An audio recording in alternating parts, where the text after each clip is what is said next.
Welcome to my channel. Solo te invitamos por lástima, así que no te quedes mucho y no estorbes.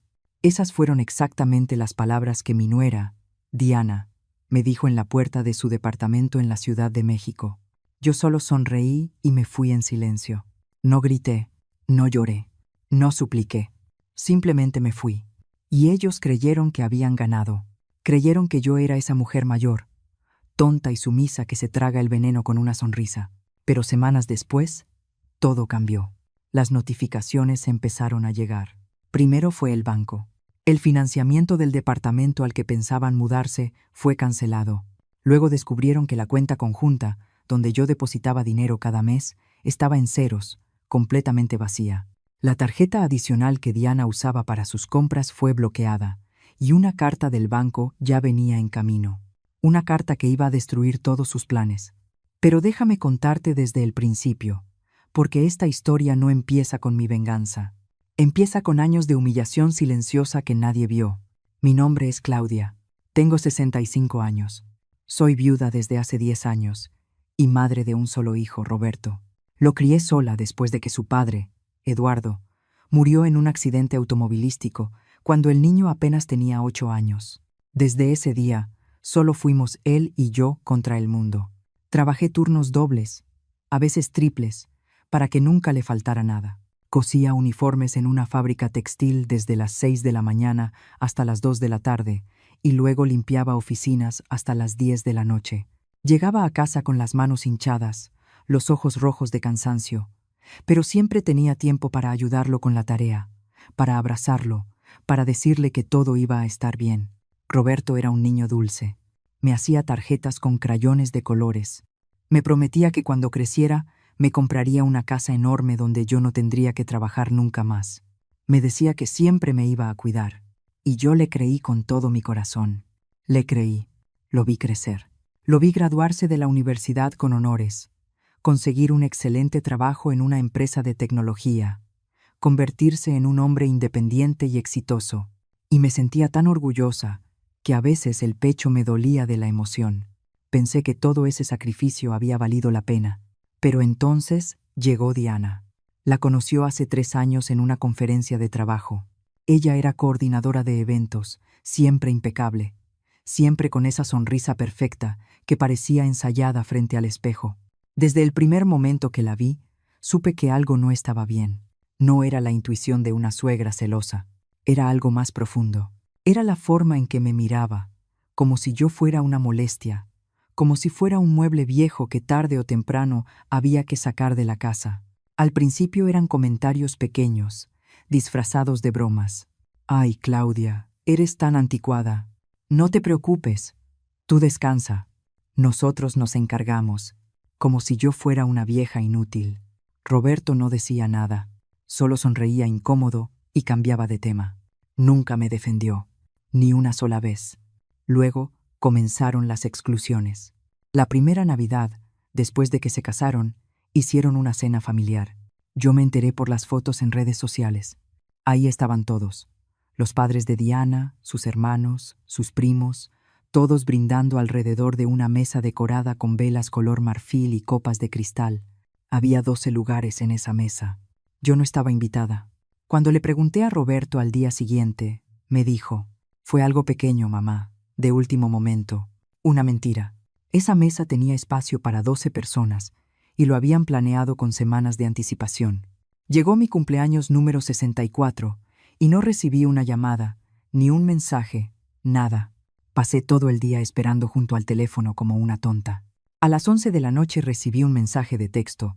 «Perdón, mamá. Se nos pasó. Feliz cumpleaños». Se les pasó. El cumpleaños de la mujer que sacrificó toda su vida por él simplemente se les pasó.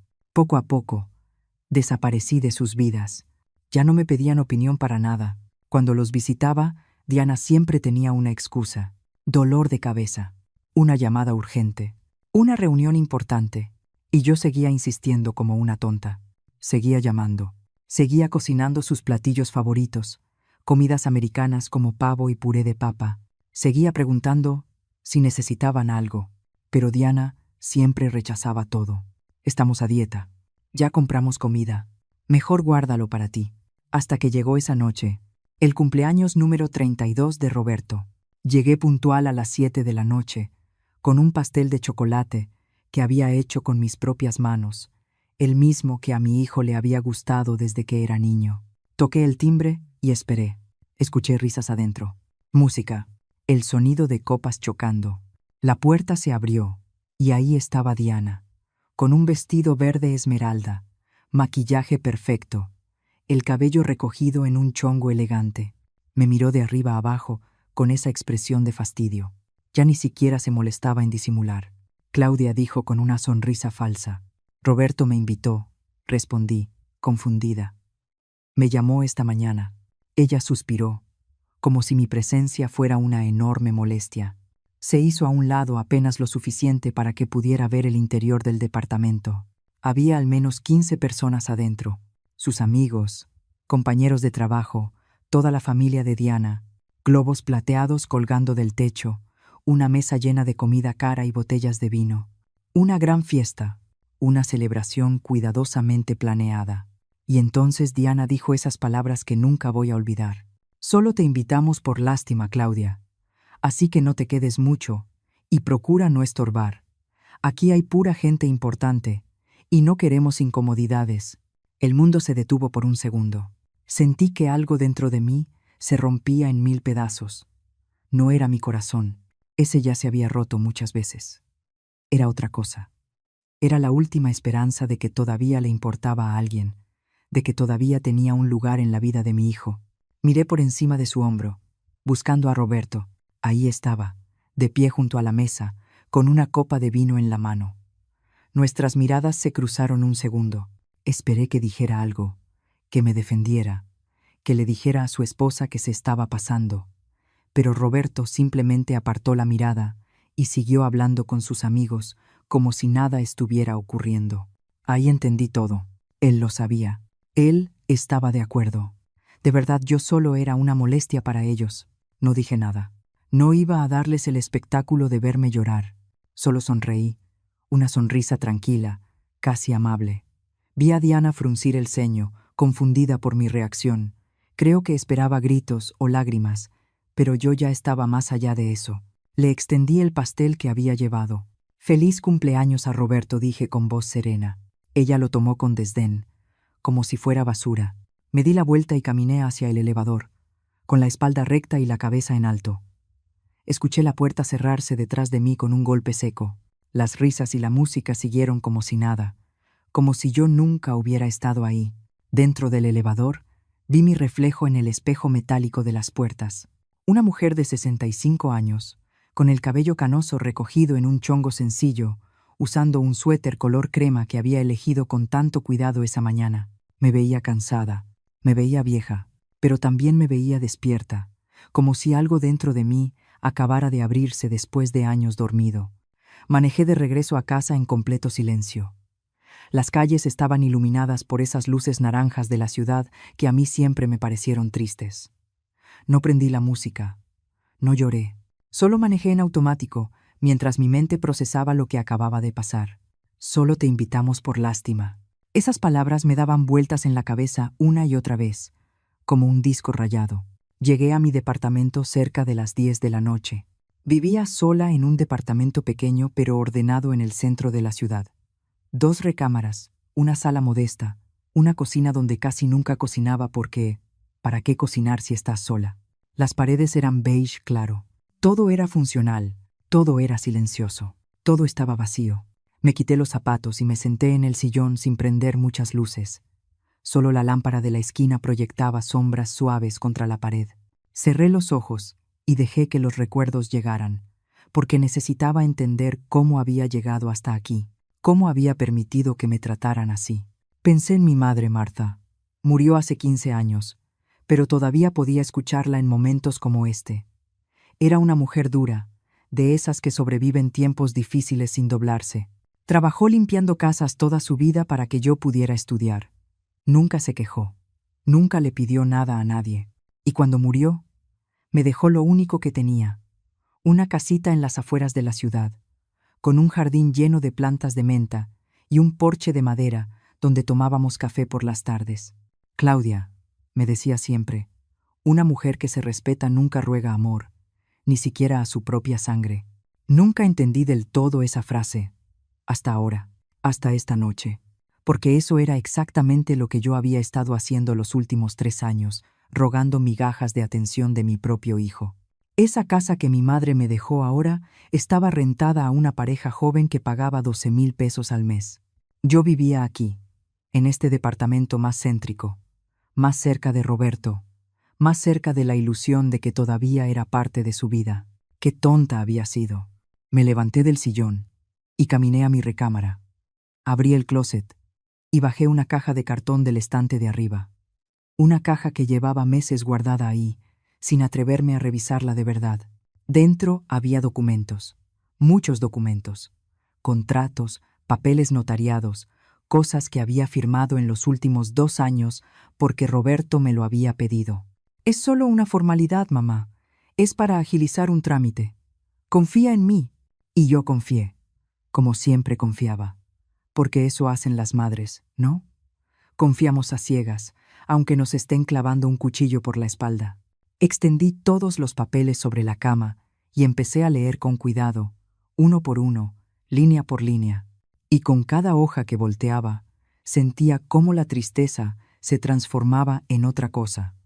En rabia, en claridad, en una determinación fría. El primer documento era un contrato de crédito hipotecario para un departamento nuevo en una zona exclusiva de la ciudad. Valor: 5 millones de pesos. Fecha de firma: hace 8 meses. Y ahí, en la línea de cofirmante y aval, estaba mi nombre, mi firma, mi número de identificación. Yo era legalmente responsable de esa deuda. Si ellos no pagaban, el banco iba a venir por mí. Nunca me lo dijeron. Roberto solo me había dicho que necesitaba mi firma para unos papeles del trabajo. Yo firmé sin leer porque confiaba en él. El segundo documento era peor, una autorización notariada donde yo permitía que Roberto accediera a todo mi historial crediticio y usara mi nombre como garantía para futuras operaciones financieras. Básicamente, le había dado poder legal para endeudarse usando mi crédito, y yo ni siquiera lo sabía. El tercer papel era un contrato de cuenta conjunta, una cuenta bancaria que yo había abierto hacía 2 años porque Roberto me dijo que así sería más fácil ayudarnos en caso de emergencias. Yo depositaba 6,000 pesos cada mes en esa cuenta, dinero que venía de mi pensión y de la renta de la casa de mi madre. Yo pensaba que era un fondo de emergencia para los dos, pero según los estados de cuenta que venían anexos, ellos retiraban ese dinero mes con mes, todo, hasta el último centavo. Lo usaban para sus gastos personales, para sus salidas, para sus caprichos. Me senté en la orilla de la cama, con los papeles temblando en mis manos, no de miedo, sino de rabia. Me habían usado, me habían manipulado, me habían convertido en su cajero automático mientras me trataban como basura. Y lo peor era que lo habían hecho con mi consentimiento, porque yo había firmado, yo había confiado, había sido tan ingenua que ni siquiera leí lo que estaba autorizando. Miré el reloj. Ya pasaba de la medianoche. Afuera, todo estaba en silencio. Me levanté y caminé a la cocina. Hice café cargado aunque sabía que no iba a dormir de todos modos. Me serví una taza y me senté en la mesita del comedor con todos los documentos frente a mí. Y entonces empecé a pensar con frialdad, con método, como nunca había pensado en mi vida. Si yo era aval de ese departamento, eso significaba que tenía derechos legales sobre el contrato. Si yo era titular conjunta de esa cuenta, podía mover ese dinero como yo quisiera. Si habían usado mi nombre sin explicarme las consecuencias reales, había una traición de confianza, posiblemente un fraude. Agarré mi teléfono y empecé a buscar información. Leyes sobre avales, derechos de un cofirmante, cómo cancelar autorizaciones bancarias, cómo quitar tu nombre de contratos hipotecarios. Leí hasta las 4 de la mañana, tomando notas, subrayando lo importante, armando un plan en mi cabeza. Cuando el sol empezó a entrar por la ventana de la cocina, yo ya sabía exactamente lo que iba a hacer. Y no iba a ser rápido, no iba a ser ruidoso, iba a ser silencioso, legal y completamente irreversible. Me bañé, me puse ropa cómoda, Reuní todos los documentos y los guardé en una carpeta de plástico color gris. A las 8 en punto de la mañana, llamé a un despacho de abogados que encontré en Internet, especialistas en derecho bancario y familiar. «Buenos días», dije cuando contestaron. «Necesito una consulta urgente. Creo que se ha cometido un fraude financiero usando mi nombre y necesito saber cuáles son mis opciones legales». Me dieron cita para esa misma tarde a las 3. Perfecto. Pasé el resto de la mañana organizándolo todo. Imprimí los estados de cuenta bancarios de los últimos 2 años. Saqué copias de todos los contratos. Hice una lista detallada de cada depósito que había hecho en esa cuenta conjunta, de cada firma que había puesto sin entender realmente qué estaba autorizando. Todo. A las 2:30 salí de mi casa con la carpeta bajo el brazo. El despacho estaba en el centro de la ciudad, en un edificio alto de oficinas con ventanales enormes. Tomé el elevador hasta el piso 12. La recepcionista me condujo a una sala de juntas donde me esperaba un abogado de unos 40 años llamado Carlos. Traje gris oscuro, lentes rectangulares, expresión seria pero amable. «Señora Claudia», me saludó, estrechándome la mano. «Cuénteme qué está pasando». Y se lo conté todo. Desde el inicio, desde que Diana entró en la vida de mi hijo, las humillaciones, los documentos que firmé sin leer, la cuenta bancaria que vaciaban mes con mes, el departamento del que yo era aval, sin saberlo realmente. Esa noche en la puerta, cuando me dijeron que solo me invitaban por lástima, Carlos escuchó en silencio, tomando notas en una libreta. Cuando terminé de hablar, revisó cada documento con cuidado, uno por uno, leyendo la letra pequeña, verificando fechas, subrayando cláusulas. Después de casi una hora, levantó la vista y me miró directamente a los ojos. «Señora Claudia», dijo con voz firme, «usted tiene varias opciones aquí, y todas son completamente legales». Carlos se recargó en la silla y entrelazó los dedos sobre la mesa. Me miró con una mezcla de profesionalismo y algo que parecía empatía genuina. Había visto casos como el mío antes, eso era evidente. Pero cada historia de abuso tiene su propio sabor amargo. Primero, hablemos del departamento, comenzó, señalando el contrato hipotecario. Usted aparece aquí como aval y cofirmante con responsabilidad solidaria. Eso significa que si su hijo y su nuera dejan de pagar, el banco puede venir directamente contra usted para cobrar la totalidad de la deuda. 5 millones de pesos. Más intereses. Sentí un nudo cerrarse en el estómago. ¿Y qué puedo hacer? Legalmente, usted puede solicitar que la retiren como aval si demuestra que firmó bajo información incompleta o engañosa.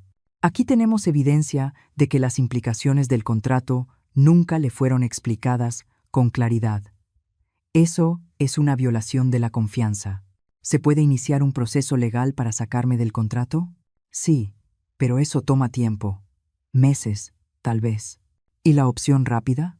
Pregunté, porque algo dentro de mí sabía que no tenía meses. Necesitaba actuar ahora. Carlos sonrió levemente. La opción rápida es más drástica. Como cofirmante, usted tiene derecho a exigir la liquidación inmediata del crédito o la venta del inmueble si considera que su patrimonio está en riesgo. ¿Eso qué significa? Básicamente, puede forzar la cancelación del préstamo. Si ellos no pueden pagar el crédito completo de inmediato, el banco ejecuta la garantía y el departamento regresa a la institución financiera. Ellos pierden la propiedad y usted queda libre de responsabilidad. ¿Eso es legal? Completamente. Está estipulado en el contrato. Cláusula 17, inciso B. Los cofirmantes pueden exigir liquidación anticipada si consideran que existe riesgo de incumplimiento. Y créame, añadió, con el historial que me está mostrando, cualquier juez entenderá que usted tiene razones suficientes para proteger su patrimonio. Asentí lentamente. ¿Qué más? La cuenta bancaria conjunta continuó, pasando a otro documento. Aquí la situación es más sencilla. Usted es cotitular. Eso significa que tiene pleno derecho sobre el dinero depositado. Puede retirarlo todo, cerrar la cuenta o simplemente dejar de depositar. Ellos no pueden hacer nada legalmente para impedirlo. ¿Y la tarjeta adicional que le di a mi nuera? Esa tarjeta está a su nombre. Usted es la titular principal. Puede cancelarla cuando quiera con una simple llamada al banco. No necesita autorización de nadie. Sentí que algo cálido empezaba a crecer en mi pecho. No era odio, era poder, control. La sensación de que, por primera vez en años, yo tenía las cartas en la mano. Hay una tercera cosa, dijo Carlos, sacando otro papel. Esta autorización que usted firmó, donde le permite a su hijo acceder a su historial crediticio y usar su nombre como garantía. Esto es más delicado, porque técnicamente usted dio su consentimiento. Pero, de nuevo, hay evidencia de que no se le explicaron las consecuencias reales. Podemos revocar esta autorización de inmediato con un documento notariado. Una vez revocada, cualquier uso futuro de su nombre sería ilegal. ¿Cuánto tiempo tomará todo esto? Si quiere avanzar rápido, podemos tener todo listo en una semana. Documentos notariados, solicitudes al banco, notificaciones legales, todo. Luego Carlos se inclinó hacia adelante y me miró con atención. Pero necesito saber algo, señora Claudia. ¿Está segura de que quiere hacer esto? Porque una vez que iniciemos este proceso, no hay marcha atrás. Su relación con su hijo va a cambiar para siempre. Tal vez se destruya por completo. Permanecí en silencio un momento. Pensé en Roberto de niño, haciéndome tarjetas con crayones. Pensé en todas esas noches en vela trabajando para darle una vida mejor. Pensé en sus promesas de que siempre me cuidaría. Y luego pensé en él esa noche, en su fiesta, desviando la mirada mientras su esposa me humillaba en la puerta. Mi relación con mi hijo ya está destruida, dije con voz firme. Yo solo era la única que no quería verlo. Así que sí, estoy completamente segura. Carlos asintió. Muy bien. Entonces, empecemos. Pasamos las siguientes 2 horas revisando cada detalle. Firmé autorizaciones. Llené formularios. Di instrucciones precisas sobre cómo quería proceder. Carlos me explicó que todo el proceso sería silencioso. Ellos no sabrían nada hasta que empezaran a llegar las notificaciones oficiales, y para entonces ya sería demasiado tarde para detenerlo. Salí de ese edificio cerca de las 6 de la tarde. El sol comenzaba a ponerse, tiñendo el cielo de naranja y violeta. Caminé hacia mi coche con la carpeta vacía bajo el brazo. Todos los documentos se habían quedado con Carlos.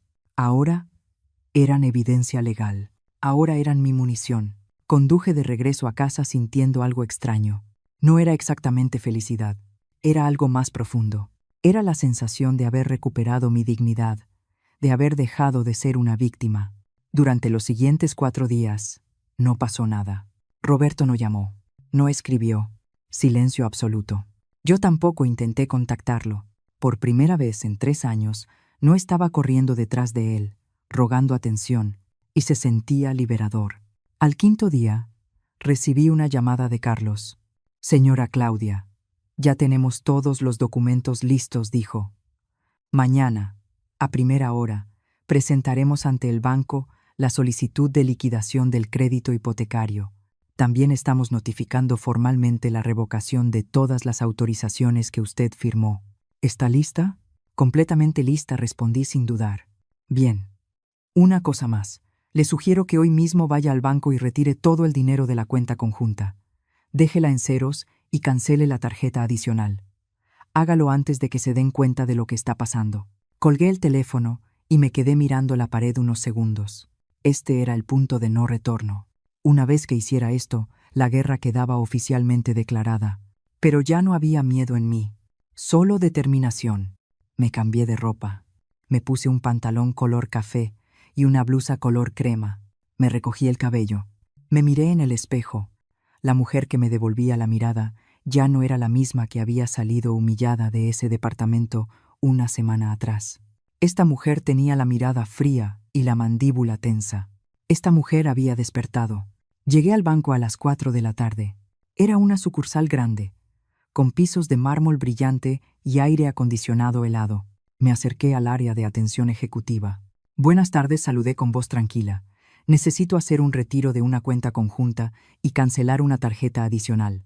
La ejecutiva me pidió mi identificación y revisó mi cuenta en el sistema. Señora Claudia, veo que tiene una cuenta conjunta con un saldo de 24,000 pesos. ¿Cuánto desea retirar? Todo, dije sin vacilar.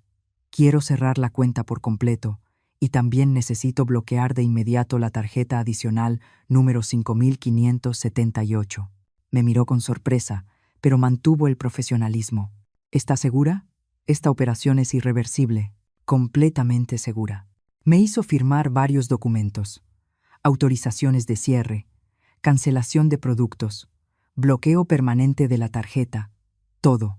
15 minutos después, salí del banco con un cheque por 24,000 pesos en mi bolsa y la satisfacción de saber que Diana iba a intentar pagar algo con esa tarjeta y sería rechazada. Esa noche dormí profundamente por primera vez en semanas, sin pesadillas, sin ansiedad, solo el sueño tranquilo de alguien que por fin había tomado control de su propia vida. A la mañana siguiente, mientras tomaba café en mi cocina, sonó mi teléfono. Era Carlos. «Ya está hecho», dijo, simplemente. «El banco recibió la solicitud de liquidación. Van a notificar a su hijo en las próximas 48 horas. Tiene 30 días para pagar la totalidad del crédito o el inmueble será recuperado por la institución financiera. También enviamos las revocaciones de autorización. Todo está en marcha». Colgué y me quedé mirando mi taza de café. Las manos me temblaban ligeramente. No de miedo, de adrenalina, de anticipación. Ahora solo quedaba esperar a que cayera la bomba. Pasaron 2 días de silencio absoluto. 2 días en los que seguí con mi vida normal, como si nada estuviera pasando. Me levantaba temprano, hacía café, leía el periódico, salía a caminar al parque cerca de mi casa, todo con una calma extraña que ni yo misma reconocía.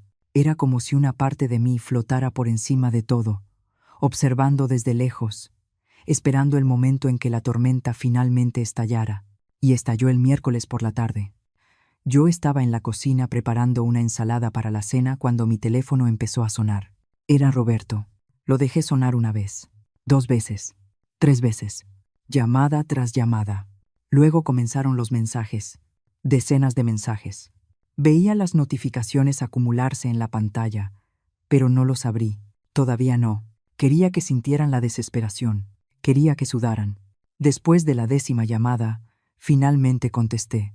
«Hola, Roberto», dije con voz tranquila, casi aburrida. «Mamá, ¿qué hiciste?». Su voz sonaba cortante, desesperada, casi histérica. Nunca lo había escuchado así, ni siquiera cuando era niño y se cayó de la bicicleta. «Perdón, no entiendo a qué te refieres». «No te hagas la tonta. El banco acaba de notificarnos que tenemos que liquidar todo el departamento en 30 días. 5 millones de pesos. Mamá, ¿tienes idea de lo que estás haciendo?». Me senté en una silla de la cocina y crucé las piernas. Miré mis uñas con fingida indiferencia. «Ah, eso. Sí, ejercí mi derecho como cofirmante para proteger mi patrimonio, algo completamente legal según el contrato que me hiciste firmar. ¿O se te olvidó mencionar que me estabas haciendo responsable de una deuda de 5 millones de pesos? Eso era papeleo normal. Todos los bancos piden avales. No seas ridícula». «¿Ridícula?». Sentí la rabia empezar a hervir bajo mi aparente calma. «¿Qué palabra tan interesante elegiste?». «Porque yo diría que fui ridícula cuando firmé documentos sin leer, porque confiaba ciegamente en mi hijo. Fui ridícula cuando depositaba cada mes 6,000 pesos en una cuenta que tú vaciabas para tus caprichos. Fui ridícula cuando llegaba con comida hecha en casa y la rechazaban como si fuera basura. Mamá, esto no tiene nada que ver con...». «Sí tiene todo que ver», lo interrumpí con voz cortante. «Todo, Roberto. ¿O ya olvidaste lo que tu encantadora esposa me dijo el día de tu cumpleaños? Solo te invitamos por lástima. No estorbes». ¿Te suenan esas palabras? Porque a mí se me quedaron muy grabadas. Del otro lado de la línea hubo silencio. Podía escuchar su respiración agitada. Podía imaginármelo de pie en la sala, el rostro rojo, apretando el teléfono con fuerza, buscando qué decir. Diana no lo dijo así. Intentó defenderla con voz más baja. Estaba estresada. Tenía muchas cosas en la cabeza. No lo dijo en serio. «Ah», no respondí. «¿Y por qué no dijiste nada? Estabas ahí mismo, mirándome a los ojos, mientras tu esposa me humillaba en tu propia puerta, y no moviste un solo dedo para defenderme. Ni una palabra, Roberto, ni una sola palabra». No quería hacer una escena. Claro, no querías hacer una escena, pero no tuviste ningún problema en usar mi nombre para endeudarme sin explicarme las consecuencias. No tuviste ningún problema en vaciar la cuenta donde yo depositaba dinero cada mes pensando que era para emergencias. No tuviste ningún problema en excluirme poco a poco de tu vida hasta que me convertí en una molestia. ¿Sabes qué es lo más triste de todo esto, hijo? Que yo te habría dado todo y tú me pagaste con traición. No es traición. Eres mi madre. Se supone que debes ayudarme. Y ahí estaba, la verdad cruda y desnuda. Para él, yo no era una persona con sentimientos ni dignidad.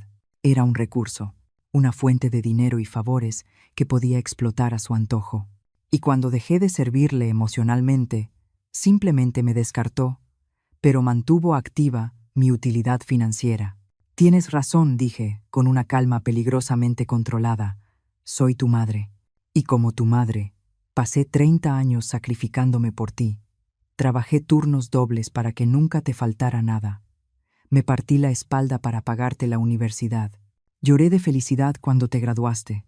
Te di todo lo que tenía, y más. Pero ¿sabes que aprendí demasiado tarde, Roberto? Que ser madre no significa ser tu esclava. No significa dejar que me pisotees. Y definitivamente no significa seguir financiando tu vida mientras me tratas como basura. Mamá, por favor, no podemos perder el departamento. Tenemos planes. Nos íbamos a mudar el próximo mes. Ya dimos anticipos. Compramos muebles nuevos. ¿Muebles nuevos? Repetí con amargura. Con el dinero que sacaron de nuestra cuenta conjunta, supongo. Que, por cierto, ya cerré.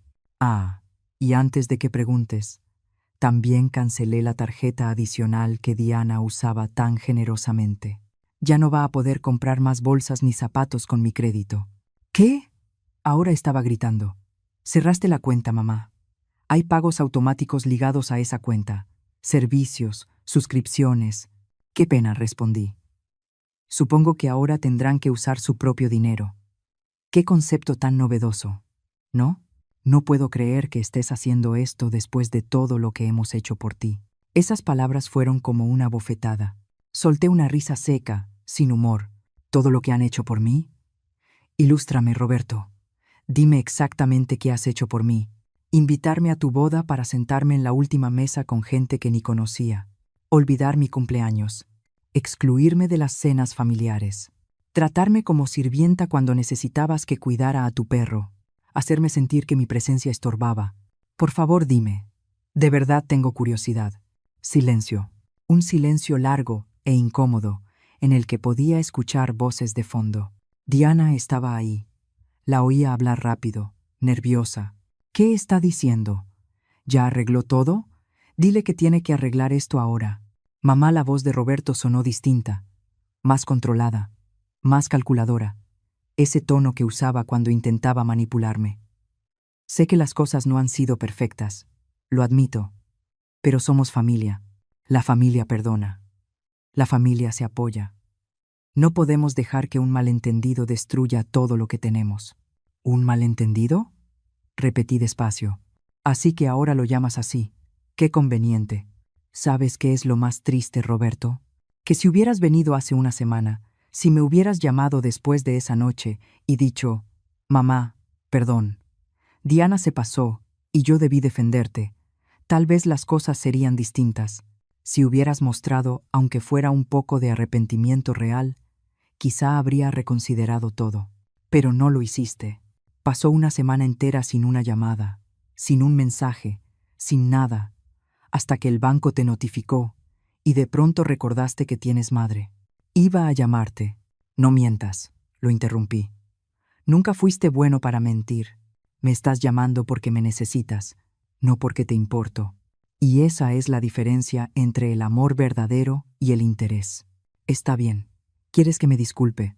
Perdón. Ya. ¿Contenta? Ahora arregla esto. Y ahí estaba otra vez su verdadero rostro. Ni siquiera podía fingir un arrepentimiento sincero. Solo quería que yo resolviera su problema, como siempre. No dije simplemente, ¿qué? No repetí. No voy a arreglar nada. Tú te metiste en este lío. Tú lo arreglas. Tienes 30 días para conseguir 5 millones de pesos. Eso te da tiempo suficiente para vender algunas de esas cosas caras que compraste con mi dinero. O tal vez los padres de Diana puedan ayudarte. Al fin y al cabo, ellos siempre están invitados a todo. ¿No es así? Los papás de Diana no tienen ese dinero. Nadie que conozcamos tiene esa cantidad.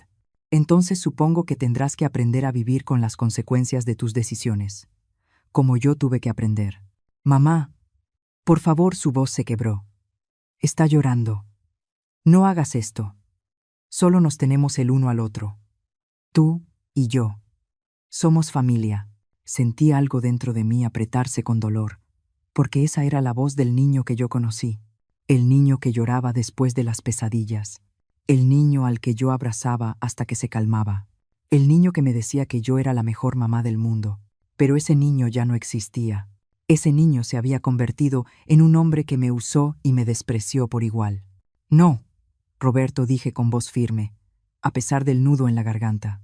Tú decidiste que ya no éramos familia cuando permitiste que me trataran como basura, cuando firmaste documentos a mis espaldas, cuando me robaste la tranquilidad. Yo solo soy una vieja molesta a la que invitan por lástima. ¿Recuerdas? Esas fueron tus palabras exactas. Así que ahora esta vieja molesta va a hacer lo que debió haber hecho hace mucho tiempo, cuidarse a sí misma. Colgué antes de que pudiera responder. Las manos me temblaban. El corazón me latía con fuerza, pero no lloré. Ya no quedaban lágrimas para ellos. Dejé el teléfono sobre la mesa de la cocina y lo miré como si fuera una bomba a punto de explotar. Sabía que iba a volver a sonar, y no me equivoqué. 30 segundos después, la pantalla volvió a encenderse. Roberto. Rechacé la llamada. Volvió a llamar. La rechacé otra vez. Y otra. Y otra. Después de la sexta llamada, simplemente apagué el teléfono. El silencio que siguió fue extraño, pesado, pero también liberador. Me levanté y caminé hasta la ventana de la sala. Afuera ya estaba oscureciendo. Las luces de la ciudad se encendían una a una, como luciérnagas de concreto. La gente regresaba a sus casas después del trabajo. La vida seguía su curso normal para todos, menos para mí. Porque acababa de cruzar una línea que nunca pensé cruzar. Fui a mi recámara y abrí el cajón del buró. Ahí guardaba una pequeña caja de madera incrustada con nácar que había pertenecido a mi madre, Martha. Dentro había cartas viejas, fotografías amarillentas y un cuaderno gastado donde ella escribía sus pensamientos. Lo abrí con cuidado, como si fuera un objeto sagrado. Pasé las páginas lentamente. La letra de mi madre era firme y elegante, aunque solo había estudiado hasta sexto de primaria. Leí algunas entradas al azar. Hoy Claudia cumplió 15 años. Le hice un pastel con lo poco que tenía. Me miró con esos ojos llenos de gratitud que me parten el corazón. Ojalá pudiera darle más. Ojalá pudiera darle el mundo. Otra entrada. De años después. Claudia se casó con Eduardo hoy. Es un buen hombre.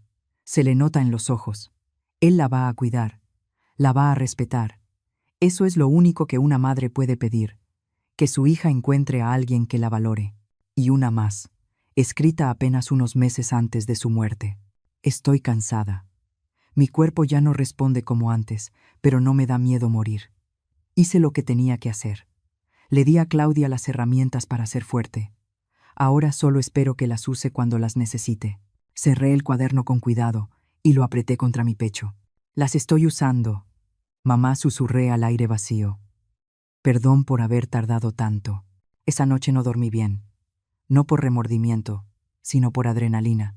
Mi mente no dejaba de repasar la conversación con Roberto. Cada palabra, cada tono, cada justificación patética, y entre más lo pensaba, más clara veía la verdad. Yo había permitido todo esto. Había sido cómplice de mi propia humillación por miedo a quedarme sola, por miedo a perder al único hijo que tenía. Pero, ¿para qué aferrarte a alguien que ya te soltó desde hace mucho? A la mañana siguiente prendí el teléfono. Tenía 53 mensajes, 28 llamadas perdidas, la mayoría de Roberto, pero también había algunas de números desconocidos que seguramente eran Diana usando teléfonos de otras personas. No abrí ningún mensaje. No escuché ningún buzón de voz. Simplemente bloqueé ambos números y dejé el teléfono sobre la mesa. A las 10 de la mañana sonó el timbre de mi departamento. Miré por la mirilla y ahí estaba Roberto. Se veía terrible. Ojeras profundas, el cabello despeinado, la camisa arrugada como si hubiera dormido con ella. Estaba solo, sin Diana. Qué curioso que ella no viniera a dar la cara. No abrí la puerta. «Mamá, sé que estás ahí», dijo con voz ronca. «Tu coche está en el estacionamiento. Por favor, abre. Tenemos que hablar». Yo me quedé en silencio del otro lado, con la espalda pegada a la pared, escuchando. «Mamá, por favor. No puedo perder el departamento. No puedes hacerme esto. Soy tu hijo. Tu único hijo». Su voz se quebró. «Te lo ruego. Abre la puerta». Una parte de mí quería abrir. Esa parte materna que nunca muere del todo, por más que te lastimen. Esa parte que recuerda cambiar pañales a las 3 de la mañana, curar rodillas raspadas, celebrar cada logro pequeño como si fuera un milagro. Pero otra parte de mí, la parte que por fin había despertado, sabía que si abría esa puerta, todo habría sido en vano. «Mamá, Diana dice que va a hablar contigo, que va a pedirte perdón, que todo fue un malentendido. Solo dame la oportunidad de arreglar esto». Diana dice. Ni siquiera eran palabras de él. No podía articular una disculpa real sin que su esposa le dictara qué decir. Lo escuché recargarse contra la puerta. Podía imaginármelo sentado en el piso del pasillo, con la cabeza entre las manos. Se quedó ahí casi una hora hablando, rogando, llorando, y yo escuché cada palabra sin moverme, sin abrir, sin ceder. Al final, se fue. Oí sus pasos alejándose por el pasillo, el sonido del elevador, el silencio que volvió. Me senté en el sillón y solté un suspiro largo. Las manos me temblaban un poco, no de miedo, sino por la tensión acumulada. Había logrado resistir, había logrado mantenerme firme. Y eso fue más difícil de lo que jamás imaginé. Los días siguientes fueron una mezcla extraña de calma y tormenta. Roberto lo intentó todo. Vino 3 veces más a tocar mi puerta. Una mañana me esperó en el estacionamiento, pero yo simplemente me di la vuelta y caminé 2 horas hasta que se cansó de esperar. Me mandó flores con una tarjeta que decía: «Perdóname, mamá. Te amo». Las dejé marchitarse en la entrada del edificio sin tocarlas. Diana también intentó contactarme. Me mandó un audio por una aplicación de mensajería antes de que la bloqueara. Su voz sonaba dulcemente forzada. Artificial. «Claudia, soy Diana. Mira, creo que el otro día se malinterpretaron las cosas. No quise sonar grosera. Estaba muy estresada con la organización de la fiesta y dije cosas sin pensar. Tú eres parte de esta familia y te apreciamos mucho. Podemos resolver esto como adultos, ¿no? Llámame cuando puedas». Borré el audio antes de terminar de escucharlo. También me escribió un mensaje largo. «Claudia, entiendo que estés molesta, pero esto se está saliendo de control. No es justo que castigues a Roberto por algo que yo dije. Él te quiere. Yo también te aprecio, aunque no lo creas. Podemos empezar de nuevo. Podemos ser una familia de verdad. Pero tú tienes que dar el primer paso y cancelar esa locura con el banco. Nos está destruyendo la vida. Por favor, piensa en Roberto». La manipulación era tan obvia que daba risa. Primero se victimizó. Luego apeló a mis sentimientos de madre y al final me culpó a mí por la destrucción que ellos mismos habían provocado. Era el manual clásico de un manipulador narcisista. Yo no respondí. El viernes de esa semana, ya con el reloj corriendo hacia la fecha límite de aquella noche en su puerta, recibí una llamada de Carlos. «Señora Claudia, tengo noticias», dijo con profesionalismo. El banco confirmó la ejecución del proceso. A su hijo le quedan 18 días para liquidar el crédito, o el inmueble será recuperado por la institución financiera. Los abogados de su hijo también me contactaron para intentar negociar. Quieren saber si usted estaría dispuesta a retirar la solicitud a cambio de que ellos le paguen una cantidad mensual. ¿Cuánto están ofreciendo? 4,000 pesos al mes. Me reí. Una risa amarga, seca, una miseria. Menos de la mitad de lo que yo depositaba voluntariamente cada mes en esa cuenta que ellos vaciaban. Esa era su idea de una negociación justa. Obviamente, es una oferta ridícula, pero legalmente debo informarle. Dígales que no respondí. Dígales que no hay negociación posible. O pagan todo en los próximos 18 días o pierden el departamento. No hay punto medio. Entendido. Hay algo más. Su hijo presentó una demanda alegando que usted está actuando con mala fe y que su decisión no tiene fundamento legal. Es un intento desesperado, pero tengo que informarle. Sentí la rabia subir por la garganta. ¿Me estaba demandando? Sí, pero no se preocupe. Su caso es débil. Tenemos toda la documentación que prueba que usted firmó bajo información incompleta y que tiene todo el derecho de proteger su patrimonio. No va a prosperar, pero sí significa que esto podría alargarse un poco más en tribunales. Que lo haga, dije con voz fría. Que gaste dinero en abogados que no tiene. Que se hunda más. Ya no me importa. Colgué y me quedé mirando el teléfono. Mi propio hijo me estaba demandando. El niño que crié. El niño al que le di mi vida.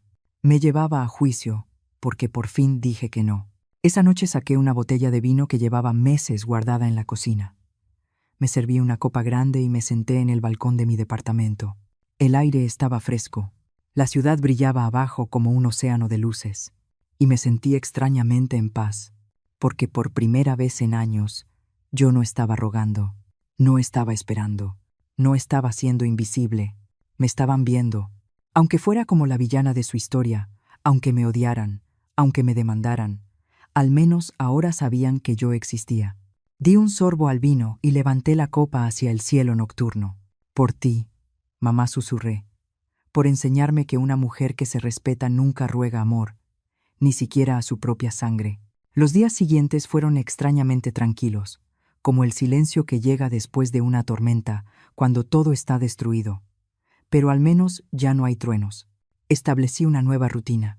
Me levantaba temprano, hacía café, leía un libro en el balcón mientras salía el sol, cosas simples que había olvidado hacer porque siempre estaba preocupada por Roberto, siempre pensando cómo acercarme a él, cómo hacerle saber que yo seguía ahí. Ya no. Una tarde, casi 10 días después de la última vez que Roberto vino a mi puerta, decidí hacer algo que llevaba años posponiendo. Conduje hasta las afueras de la ciudad, al barrio donde crecí, a la casa que mi madre Martha me dejó como herencia. Era una casa pequeña de una sola planta, con las paredes amarillas ya deslavadas y un techo de tejas color terracota. El jardín delantero estaba lleno de plantas de menta que crecían libres, sin orden. El porche de madera, donde solíamos sentarnos a tomar café, necesitaba una mano de pintura, pero seguía siendo firme. La pareja joven que la rentaba mantenía todo en buen estado. Pagaban puntualmente 12,000 pesos cada mes. Nunca causaron problemas. Estacioné frente a la casa y me quedé ahí, sentada dentro del coche durante mucho tiempo, solo mirando, recordando. Esa casa fue donde mi madre pasó sus últimos años. Fue donde yo crecí, donde aprendí lo que significaba trabajar duro, donde vi a mi madre regresar cada noche con las manos agrietadas de limpiar casas ajenas, pero siempre con la cabeza en alto. Saqué el teléfono y marqué el número de la mujer que rentaba la casa. Contestó al tercer tono. Señora Claudia, qué sorpresa. ¿Todo está bien? Hola, Carolina. Sí, todo está bien.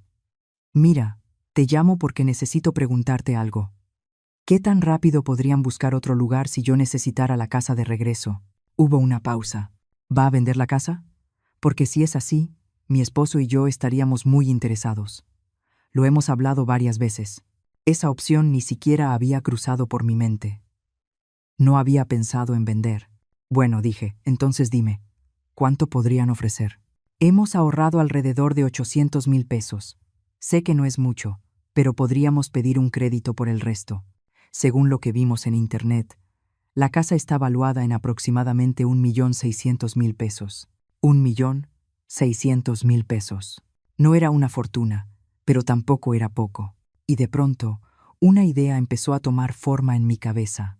Una idea loca, una idea liberadora. Déjame pensarlo, le dije. Te llamo en unos días. Colgué y seguí mirando la casa a través del parabrisas. ¿Qué hacía yo viviendo en ese departamento pequeño y triste en el centro, cuando podía estar ahí, en el lugar donde mi madre me crió, en un lugar con historia, con alma, con paz? Regresé a mi departamento con esa idea dando vueltas en mi cabeza. 1.600.000 pesos por la casa, más los ahorros que tenía en el banco, más mi pensión mensual. Podía mudarme a un lugar más accesible, podía vivir tranquila, sin tanta presión financiera, podía, por fin, respirar. Esa noche llamé a Carlos. Señora Claudia, ¿cómo está? Justo iba a llamarla. Han pasado 20 días desde la notificación. A su hijo le quedan 10 días para liquidar el crédito. ¿Y qué dicen sus abogados? Están intentando negociar prórrogas con el banco, pero lo veo difícil. Las políticas son claras. O hay pago total o hay ejecución. ¿Ha tenido más contacto con su hijo? Intentos de su parte. Yo no he respondido a nada, pero tengo otra pregunta. Si quisiera vender una propiedad que tengo, ¿cuánto tiempo tomaría todo el proceso? Depende. Si encuentra comprador rápido y todo está en regla, tal vez 2 o 3 meses. ¿Está pensando en vender? Tal vez. O tal vez mudarme ahí. Aún no lo sé. Bueno, si necesita asesoría legal para cualquier cosa, ya sabe dónde encontrarme. Pasé toda esa noche haciendo cuentas, números en servilletas, presupuestos en mi cuaderno viejo. Si vendía la casa, tenía dinero suficiente para comprar algo más pequeño en otra ciudad. Podía empezar de nuevo, lejos de aquí, lejos de los recuerdos, lejos de Roberto y Diana. O podía mudarme a la casa de mi madre y rentar este departamento. Las opciones eran muchas y por primera vez en años, yo era quien decidía. El día 25 después de la notificación del banco, sonó mi teléfono. Era un número desconocido. Casi no contesté, pero algo me hizo hacerlo.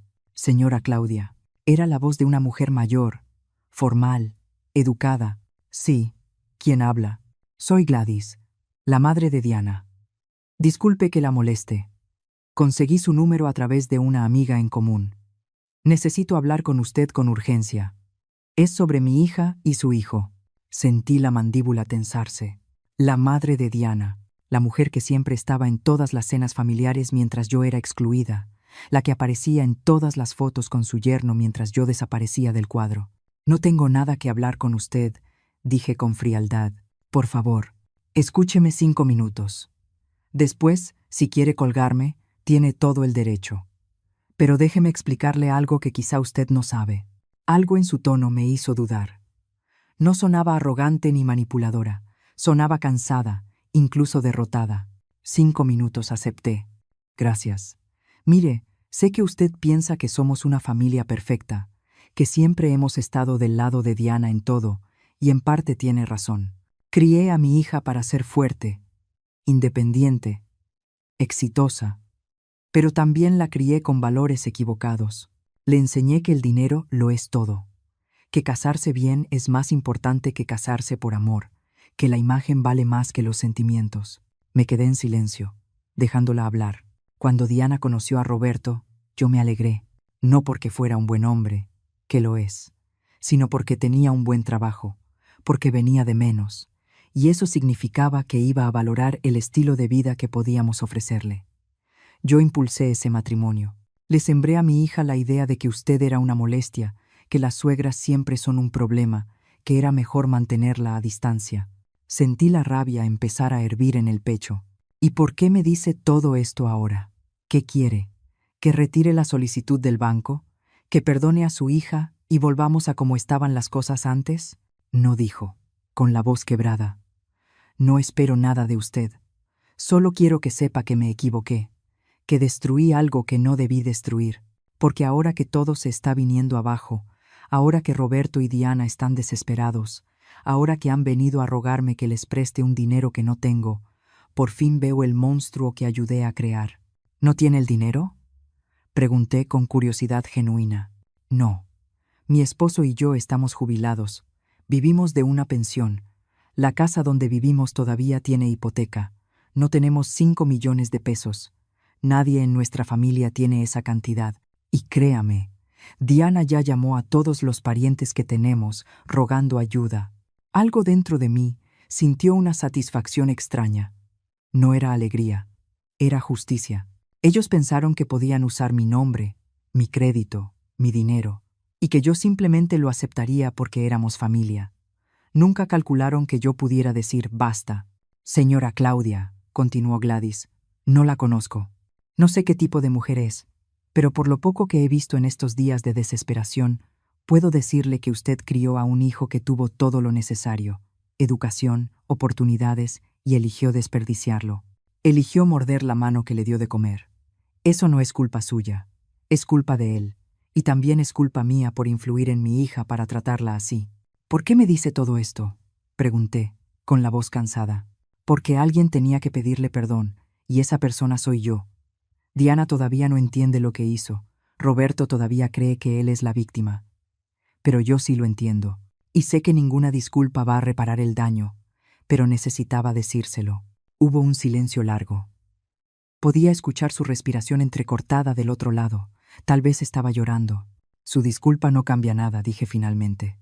El banco va a ejecutar el departamento en 5 días si no hay pago completo. Eso ya no está en mis manos. Lo sé. Y no le estoy pidiendo que cambie su decisión. Solo quería que supiera la verdad. Que no todos en esta historia son malos, que algunos solo fuimos tontos, y que a veces lo entendemos demasiado tarde. Colgó antes de que yo pudiera responder. Me quedé sentada con el teléfono en la mano, mirando la pantalla que volvió a apagarse. La madre de Diana acababa de pedirme perdón no para manipularme, no para cambiar mi decisión, sino simplemente porque necesitaba hacerlo. Y por primera vez, en semanas, sentí algo parecido a la comprensión. No perdón. Comprensión. El daño ya estaba hecho. No había vuelta atrás.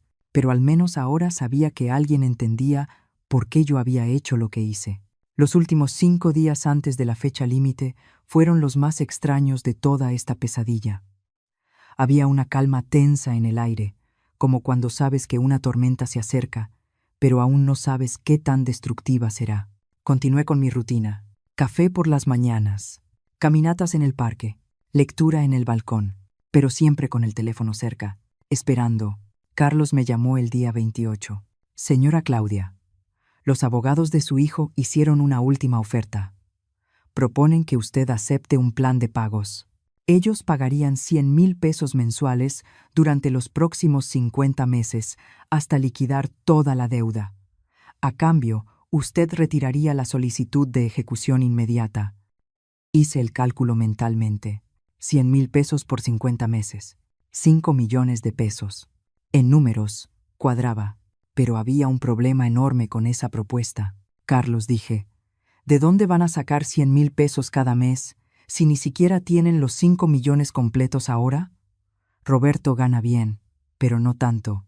Y hasta donde sé, Diana dejó de trabajar hace 6 meses. Exactamente ese es el problema. Es una promesa que no pueden cumplir.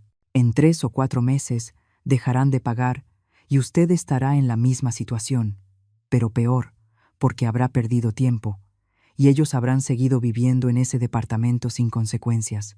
Entonces la respuesta es no. Eso pensé. Se los haré saber.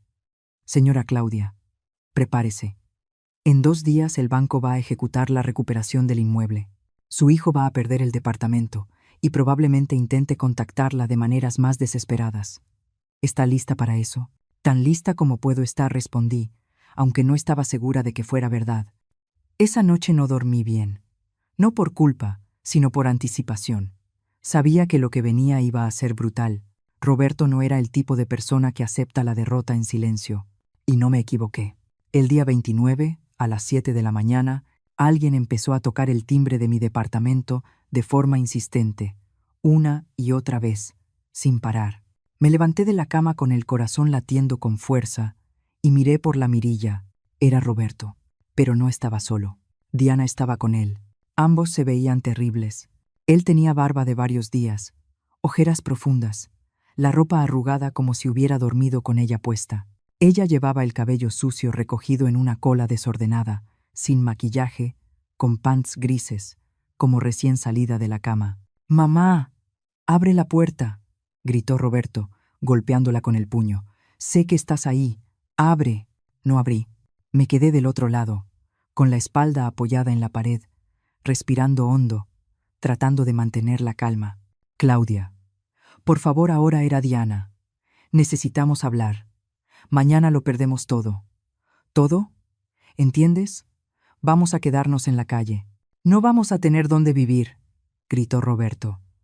Firmamos un contrato para dejar este departamento el próximo mes. Ya dimos el depósito. Compramos muebles. Teníamos planes. Y tú los estás destruyendo por un berrinche. ¿Un berrinche?, le grité desde adentro. Ya no pude quedarme callada. No es un berrinche, Roberto. Es una consecuencia. Algo que nunca aprendiste. Porque yo siempre te rescataba de todo. Entonces rescátame ahora. Una última vez, suplicó. Te juro que vamos a cambiar. Te vamos a incluir en todo. Te vamos a valorar. Pero haz esto por mí. Solo una vez más. ¿Cuántas veces había escuchado esa frase en mi vida? ¿Cuántas veces le di una última oportunidad? ¿Cuántas veces perdoné lo imperdonable? Y siempre terminaba en el mismo lugar, invisible, usada, despreciada. Claudia, perdóname, gritó Diana. Lo que te dije esa noche fue horrible, lo admito. Estaba enojada por otras cosas y me desquité contigo. Pero no lo decía en serio. No quería lastimarte. Mentira, grité con toda la fuerza que tenía. Claro que lo decías en serio. Llevabas 3 años tratándome como basura. Esa noche solo dijiste en voz alta lo que siempre pensaste. Y lo peor es que Roberto te dejó hacerlo.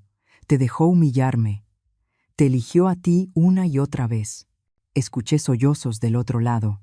Diana estaba llorando. Roberto estaba llorando. Pero yo ya no sentía compasión. Esas lágrimas llegaron demasiado tarde. Después de años de desprecio. Después de meses tratándome como una molestia.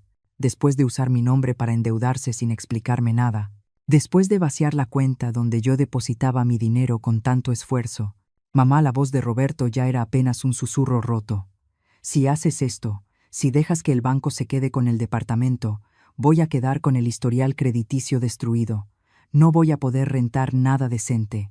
No voy a poder comprar otra propiedad por años, tal vez décadas. Mi vida profesional se va a venir abajo. Todo lo que construí se va a derrumbar. Bienvenido a las consecuencias, dije con voz fría. Yo construí mi vida, ladrillo por ladrillo, trabajando turnos dobles, limpiando, cosiendo, sacrificándome. Y lo hice para darte un futuro. Pero tú decidiste destruir mi presente. Así que ahora vas a aprender lo que yo siempre supe, que nada es gratis en esta vida, que las acciones tienen un precio, y que cuando traicionas a la persona que te dio todo, terminas perdiéndolo todo.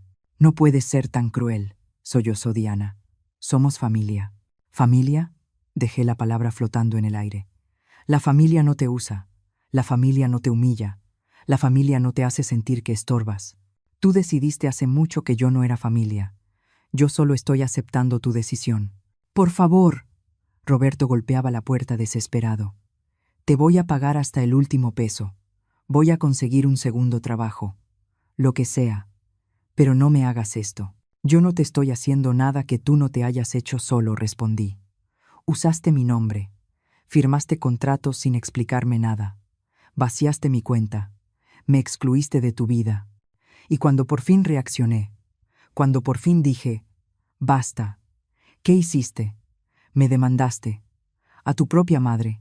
Así que no vengas ahora a pedirme misericordia cuando tú no tuviste ninguna conmigo. Del otro lado de la puerta hubo un silencio largo y pesado. Solo se escuchaban respiraciones agitadas y sollozos ahogados. Entonces Roberto volvió a hablar, pero su voz ya no suplicaba. Había algo oscuro en su tono. Está bien, dijo despacio. Si eso es lo que quieres, si quieres destruirme, si quieres que lo pierda todo, adelante. Pero quiero que sepas algo, mamá. Esto no se queda así. Voy a recordar esto toda mi vida. Voy a recordar que cuando más te necesité, me diste la espalda, que elegiste la venganza sobre tu propio hijo. Y cuando de verdad estés vieja, cuando estés enferma, cuando necesites ayuda, voy a recordar este día. Y te voy a dar exactamente lo que tú me estás dando ahora. Nada. Esas palabras me atravesaron como cuchillos, porque eran la confirmación final de lo que siempre había sospechado. Para él, yo solo tenía valor mientras fuera útil. Y ahora que ya no servía a sus intereses, me amenazaba con abandonarme, como si no llevara 3 años abandonándome emocionalmente. como si su ausencia futura fuera un castigo peor que su desprecio presente. Roberto, dije con voz temblorosa, pero firme. Yo ya estoy vieja. Yo ya estoy sola. Yo ya sé lo que es que me abandones. He vivido ese abandono durante 3 años, así que tu amenaza no me da miedo. Yo perdí a mi hijo hace mucho tiempo. Solo tardé en darme cuenta. Escuché pasos alejándose, el sonido del elevador, las puertas cerrándose. Silencio. Me dejé caer al suelo, con la espalda apoyada contra la puerta. Las lágrimas por fin salieron. No de tristeza, sino de liberación. Ya estaba. Todo había terminado. Ya no había súplicas. Ya no había manipulación. Ya no había falsas esperanzas de reconciliación. Me quedé ahí, sentada en el piso de la sala, no sé cuánto tiempo, llorando en silencio, soltando años de dolor acumulado, años de sentirme pequeña, años de rogar amor, años de ser invisible. Cuando por fin me levanté, caminé al balcón. El sol estaba saliendo. Un nuevo día comenzaba. Y por primera vez en años, ese nuevo día era solo mío. Tomé el teléfono y le escribí un mensaje a Carlos. Que el banco siga adelante. No más negociaciones. Se acabó. Su respuesta llegó 5 minutos después. Entendido. Mañana, a las 9 de la mañana, la recuperación del inmueble se ejecutará formalmente. El departamento regresa al banco. Su nombre queda libre de toda responsabilidad. Lo logró, Claudia. Cerré los ojos y respiré hondo. Lo había hecho. Había recuperado mi vida. Había recuperado mi dignidad. Y aunque dolía, aunque el precio había sido perder a mi hijo para siempre, al menos ahora podía verme al espejo sin sentir vergüenza. El día 30 amaneció gris. Nubes pesadas cubrían el cielo, como si la ciudad misma supiera que algo importante estaba por terminar. Me desperté temprano, a las 6 de la mañana, aunque apenas había dormido 3 horas. Hice café y me senté en el balcón, envuelta en una cobija beige. El aire estaba frío. Noviembre siempre traía ese frío que se mete en los huesos y no se va. A las 9 en punto, tal como Carlos había dicho, recibí la notificación oficial del banco. Un correo formal con lenguaje legal que básicamente decía: la propiedad ubicada en Avenida Quinta número 243, Departamento 502, ha sido recuperada por falta de pago. Los ocupantes tienen 72 horas para desalojar voluntariamente o se procederá al desalojo forzoso. Venía adjunto un archivo en PDF con sellos oficiales y firmas digitales. Lo leí 3 veces, cada palabra, cada cláusula, y cuando terminé, cerré el correo y me quedé mirando la pantalla apagada de mi teléfono. Ya estaba, después de 30 días de guerra silenciosa, después de lágrimas y ruegos, después de que me llamaran cruel y vengativa, ya estaba. Roberto y Diana habían perdido el departamento. No sentí alegría ni tristeza, solo un vacío extraño, como cuando terminas un libro larguísimo y no sabes qué hacer con el tiempo que antes dedicabas a leerlo. Me vestí con calma, pantalón negro, suéter gris, zapatos cómodos. Me recogí el cabello en un chongo bajo. Me miré al espejo. Las arrugas alrededor de mis ojos parecían más profundas. El cansancio de las últimas semanas se notaba en mi cara, pero también había algo distinto. Mis ojos ya no tenían esa mirada permanente de súplica. Ya no existía esa ansiedad constante de esperar que alguien me validara. Había algo más firme ahí, algo que se parecía a la paz. Decidí salir. No podía quedarme encerrada en el departamento todo el día pensando en lo que acababa de pasar. Manejé sin rumbo un rato hasta que, sin darme cuenta, terminé en el mismo lugar de siempre, frente a la casa de mi madre, en las afueras de la ciudad. Esta vez me bajé del coche. Caminé por el jardín delantero, sintiendo cómo las plantas de menta se crujían bajo mis zapatos. Ese olor verde y fresco me llenó los pulmones. Subí los 3 escalones del porche de madera, que crujieron bajo mi peso. Me senté en la vieja mecedora que mi madre había comprado en un tianguis hacía décadas. Desde ahí podía ver la calle tranquila, los árboles moviéndose con el viento, una señora mayor paseando a su perro, un niño en bicicleta, la vida simple y lenta de un barrio donde nunca pasaba nada urgente. Y me pregunté por qué había pasado los últimos años viviendo en el centro, en ese departamento pequeño y ruidoso, cuando podía haber estado aquí, en este lugar que olía a mi infancia, a mi madre, a tiempos más honestos. Saqué el teléfono y llamé a Carolina, la inquilina. Señora Claudia, ¿cómo está? Bien. Carolina, mira, he estado pensando en lo que hablamos el otro día sobre vender la casa. ¿Ya tomó una decisión? Sí. No voy a venderte la casa. Escuché un suspiro decepcionado del otro lado, pero continué. Pero te voy a dar 3 meses de aviso para que encuentres otro lugar. Me voy a venir a vivir aquí. Necesito este espacio. Necesito este lugar. Hubo una pausa. Entiendo. 3 meses es tiempo suficiente. Gracias por avisarnos con anticipación. Usted ha sido una buena casera todos estos años. Colgué y me quedé mirando la casa. ¿Mi casa? El lugar donde iba a empezar de nuevo. A mis 65 años. Regresaba al principio, pero esta vez no como una niña asustada, sino como una mujer que por fin sabía lo que valía. El teléfono vibró. Un mensaje de un número desconocido. Lo abrí con cautela. Espero que estés feliz. Nos quedamos sin nada. Sin departamento, sin crédito, sin futuro. Todo por tu egoísmo. Pero no te preocupes. Algún día vas a necesitar algo de nosotros. Y ese día vas a recordar lo que hiciste. Era Diana. Reconocí su forma de escribir, llena de drama y victimismo. No respondí. Solo bloqueé el número. Ya no tenía energía para sus manipulaciones. 5 minutos después llegó otro mensaje. Otro número desconocido. Esta vez era más largo. Mamá, hoy nos entregaron la notificación oficial.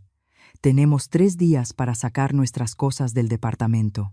3 días para desarmar la vida que construimos, los muebles que compramos, los planes que teníamos, todo destruido.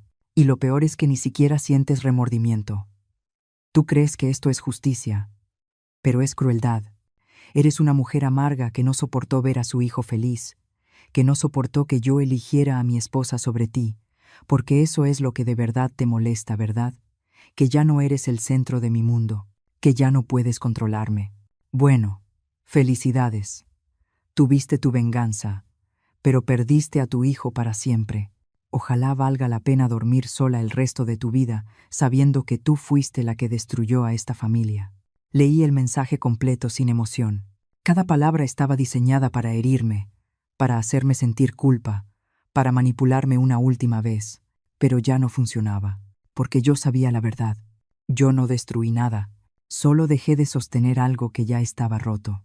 Escribí una respuesta, la primera y la última que les iba a dar. Roberto, yo no destruí tu vida, solo dejé de financiarla, no arruiné tu futuro, solo protegí el mío. No te abandoné. Tú me abandonaste hace años, cuando elegiste el desprecio sobre el respeto, cuando elegiste la conveniencia sobre la honestidad, cuando elegiste usar mi nombre sin mi conocimiento real. Te di 30 años de mi vida, te di todo lo que tenía, y tú me lo pagaste con humillación. Así que no me arrepiento, no me siento culpable. Solo siento alivio de poder vivir por fin sin cargar con gente que no me valora. Te deseo lo mejor, de verdad. Ojalá aprendas de esto, ojalá crezcas, ojalá algún día entiendas que el amor no es usar a las personas hasta que ya no sirven. Pero eso ya no es mi problema. Cuídate. Envié el mensaje y bloqueé ese número también. Apagué el teléfono por completo. Ya no quería saber más. Ya no necesitaba saber más. Me quedé sentada en ese porche durante horas, viendo cómo el sol se movía por el cielo, cómo las sombras cambiaban de lugar, cómo la vida seguía, con o sin drama, con o sin Roberto, con o sin el dolor de las últimas semanas. Cuando empezó a oscurecer, entré a la casa. Carolina había dejado todo impecable. El piso brillaba, las ventanas estaban limpias, olía a limpio y a lavanda. Caminé por las habitaciones vacías de muebles, pero llenas de recuerdos. El cuarto donde dormí de niña, la cocina donde mi madre preparaba café cada mañana, la sala donde nos sentábamos a ver televisión en aquel aparato viejo que tardaba 5 minutos en encender. Y entendí algo importante. Esta casa nunca se sintió vacía, aunque no hubiera nadie aquí, porque estaba llena de amor verdadero. el amor de una mujer que trabajó hasta destruirse las manos para que su hija tuviera oportunidades. Un amor que no pide nada a cambio. El amor que no manipula, ni controla, ni humilla. Ese era el tipo de amor que yo le había dado a Roberto, y ese era el tipo de amor que él despreció.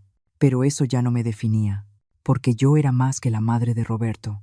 Yo era Claudia, hija de Marta, una mujer de 65 años que había sobrevivido a la pérdida, a la traición y a años de sentirse invisible, y que por fin había encontrado la fuerza para decir, ya no más. Salí de la casa y cerré con llave. Volví al coche. Manejé de regreso a mi departamento con las ventanas abiertas, dejando que el viento frío me golpeara la cara. Y por primera vez en meses, tal vez en años, me sentí ligera, como si hubiera soltado un peso que había cargado tanto tiempo sobre los hombros que ya ni recordaba cómo se sentía caminar sin él. Esa noche, cuando llegué a casa, preparé una cena sencilla. Pasta con salsa de jitomate, pan tostado, una copa de vino tinto. Me senté en mi mesita del comedor y comí despacio, saboreando cada bocado, sin prisas, sin ansiedad, sin depender del teléfono, sin esperar que alguien me necesitara. Y cuando terminé, lavé los platos, apagué las luces, me puse la pijama y me metí a la cama. Cerré los ojos y por primera vez en 30 días, dormí profundamente, sin pesadillas, sin culpa, sin miedo, solo el sueño tranquilo de alguien que por fin eligió su propia paz por encima de la comodidad de los demás. 3 meses después, todo había cambiado. Era febrero, y el calor empezaba a llegar con esa intensidad que te hace buscar sombra a cualquier hora del día. Yo ya estaba completamente instalada en la casa de mi madre. Había vendido la mayoría de los muebles de mi antiguo departamento, y había comprado cosas nuevas para este lugar, cosas elegidas por mí, cosas que me gustaban. Un sofá verde olivo, cortinas de lino blanco, una mesa de madera vieja que encontré en un mercado de antigüedades y restauré con mis propias manos. El jardín delantero ahora estaba mejor cuidado. Podaba la menta cada semana. Planté rosas rositas pálidas en las esquinas. Pinté el porche de blanco y cambié la vieja mecedora por una nueva, pero del mismo estilo. Este lugar se había convertido en mi santuario, mi refugio, mi verdadero hogar. Establecí una rutina simple y reconfortante. Me despertaba con el sol. Preparaba café en la cafetera italiana que había sido de mi madre. Salía al porche a leer mientras tomaba la primera taza del día. Luego caminaba por el vecindario 1 hora. Saludaba a los vecinos que ya me conocían. La señora del perro, el señor que vendía pan casero desde su casa, los niños que iban a la escuela. Por las tardes, a veces cocinaba. Recetas que había olvidado. Recetas que mi madre me enseñó cuando era niña. Pie de pollo, crumble de manzana. Cocinaba no porque alguien me lo pidiera, sino porque me daba gusto, porque el olor de la comida llenaba la casa y me hacía sentir viva. En las noches, leía o veía películas viejas. A veces llamaba a una prima lejana con la que me había reencontrado después de años. Hablábamos de la vida, de recuerdos, de nada importante, y eso bastaba. No había sabido nada directamente de Roberto, pero un día, caminando por el centro cuando fui a hacer un trámite al banco, lo vi de lejos. Salía de un edificio de oficinas. Se veía más delgado, más cansado. El traje que traía era el mismo que yo conocía de hacía 2 años. Ya no tenía ese aire de seguridad que siempre lo caracterizaba. Caminaba encorvado, mirando el teléfono, completamente metido en su propio mundo. Me escondí detrás de un poste. No por miedo, sino porque no quería el drama. No quería el enfrentamiento. No quería romper la paz que me había costado tanto construir. Lo vi subirse a un camión. Él, que siempre presumía su coche del año, el coche que seguramente tuvo que vender para pagar deudas. Sentí algo. No era exactamente satisfacción, pero tampoco tristeza. Era algo más parecido a la aceptación. Él estaba viviendo las consecuencias de sus decisiones y yo estaba viviendo la tranquilidad. Una tarde de marzo, recibí una llamada de Carlos. Señora Claudia, ¿cómo está? Ya tiene tiempo que no hablamos. Muy bien, Carlos. Instalada en mi nueva casa. En paz. ¿Y usted? ¿Cómo van las cosas? Bien. Le hablo porque el asunto legal por fin quedó cerrado. La demanda que su hijo presentó fue desechada por completo. El juez falló a su favor en todo. Su nombre está totalmente limpio. No hay ninguna deuda asociada a usted. Usted está oficialmente libre. Oficialmente libre. Esas palabras sonaron como música. Gracias, Carlos, por todo, por guiarme en esto, por no juzgarme. No tiene nada que agradecerme. Usted hizo lo correcto, y espero que ahora pueda disfrutar su vida sin ese peso en los hombros. Colgué y me quedé mirando el jardín a través de la ventana de la sala. Libre, después de años cargando responsabilidades que no eran mías, después de años sintiéndome atada a gente que me drenaba, por fin era libre. Esa misma semana pasó algo inesperado. Yo estaba regando las plantas del jardín cuando vi que un coche se estacionaba frente a mi casa. Era un coche blanco, modesto. Se bajó Gladys, la madre de Diana. Traía un ramo de flores amarillas en las manos. Me tensé de inmediato. No sabía qué esperar, pero ella caminó hacia mí con pasos lentos, casi tímidos. Claudia dijo en voz baja: «Perdón por venir sin avisar. Sé que quizá no quiere verme, pero necesitaba hacer esto». «¿Qué es?», pregunté sin hostilidad, pero tampoco con calidez. «Para traerle esto». Me extendió las flores. «Y para decirle que usted tuvo razón en todo. Mi hija y su hijo ahora viven en un departamento pequeño en una zona más económica. Roberto tuvo que agarrar un segundo trabajo.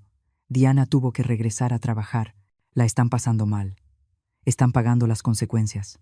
¿Y sabe qué es lo más triste? Que por fin están aprendiendo».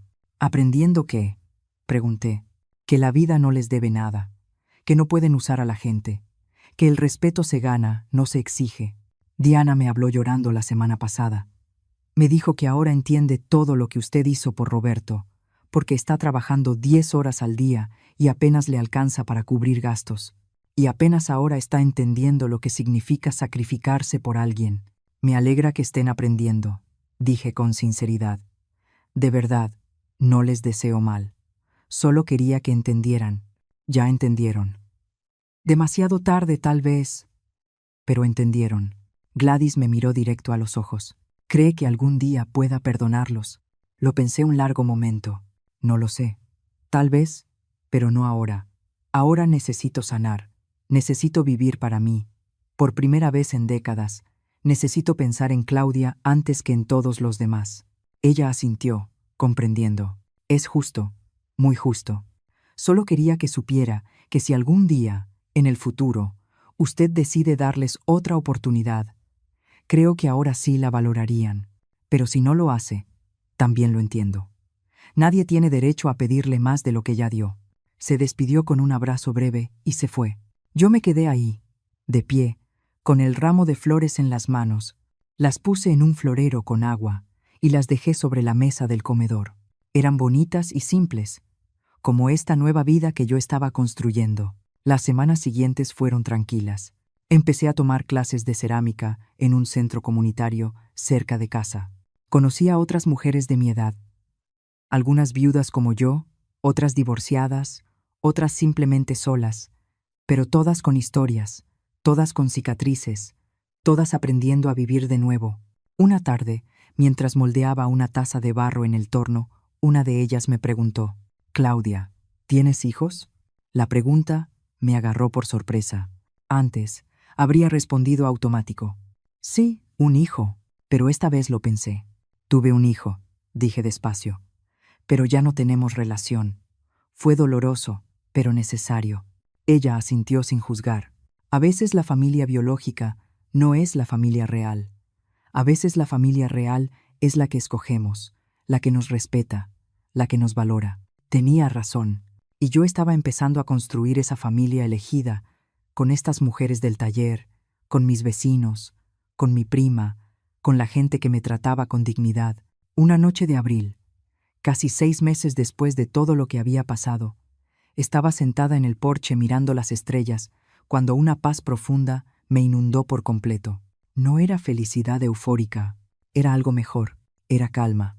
Era la sensación de estar exactamente donde debía estar, de haber tomado las decisiones correctas aunque fueran las más difíciles. Pensé en mi madre, Marta, en lo orgullosa que habría estado de verme ahora, en cómo habría aplaudido mi valentía, en cómo me habría dicho: así se hace, hija, así se defiende la dignidad. Y pensé en todas las mujeres que están pasando por lo mismo que yo viví, las que están siendo usadas, las que son despreciadas, las que están rogando amor a personas que no las valoran. Y quise decirles algo, quise que supieran que hay salida, que hay vida después del dolor, que nunca es tarde para elegirse. Porque si alguien allá afuera está viviendo algo parecido a lo que yo viví, si alguien se siente invisible en su propia familia, si alguien está cargando a personas que solo lo buscan cuando lo necesitan, quiero que sepa esto: no eres egoísta por poner límites, no eres cruel por proteger tu paz, no eres mala persona por decir: ya basta. Mereces respeto, mereces amor verdadero, mereces ser valorada. Y si tienes que alejarte hasta de tu propia sangre para encontrar tranquilidad, está bien, está más que bien. Porque al final del día, la persona con la que vas a vivir todos los días de tu vida eres tú misma. Y mereces poder mirarte al espejo sin vergüenza. Perdí a mi hijo, eso es verdad, pero me encontré a mí. Y resultó que eso valía muchísimo más de lo que jamás imaginé.